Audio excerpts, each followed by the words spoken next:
Mr. President, the Pan-African Parliament is turning 10 in a few months' time. What for you would count among some of the best policies that the Pan-African Parliament has pursued to the benefit of the continent? Well, I believe that we've made giant strides, considering the fact that we are consultative and advisory body in key areas. The promotion of democracy on the continent. We've worked very hard. We've made our voice loud and clear on the need for democratic reforms across the continent. And you will agree with me that there's been a lot of improvement across the continent.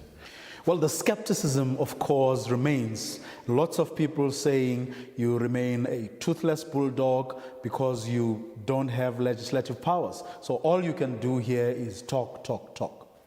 You see, the issue of giving legislative powers, full legislative powers to the Pan-African Parliament has been on the table for a while.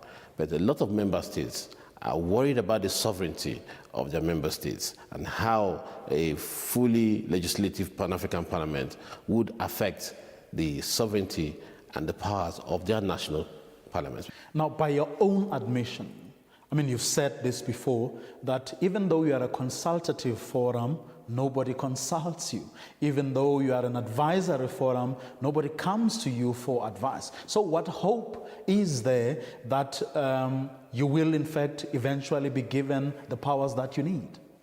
We are saying at the Pan-African Parliament that there are areas that national parliaments, due to the nature of their scope, cannot deal with, especially in the process of integration.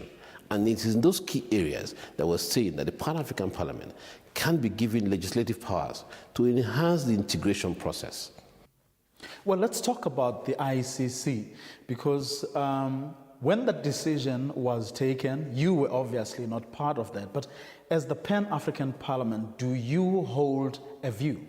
And where do you see your specific role as the Pan-African Parliament on the decision that the heads of state took in Addis Ababa? If you've gone through the decision, for us at the Pan-African Parliament, the most critical and the most important part of that decision is now the realization that they should empower the African Court of Justice.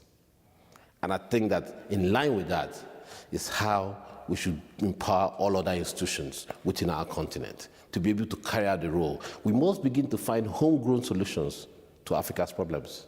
Nobody can solve your problem better than yourself. Nobody understands your situation better than you understand your situation.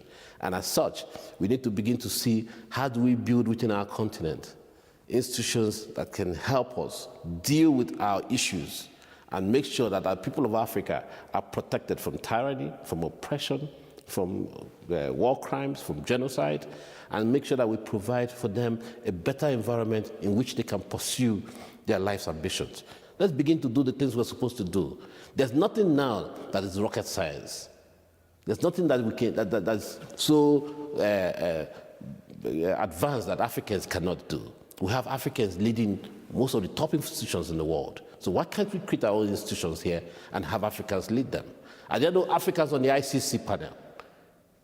So why can't we have the same panel here, deal with our issues ourselves? So, what's the way forward? It's time for us to say, let's come back to the drawing table and do the right things. We all know what the right things are. And it's time to get to do them.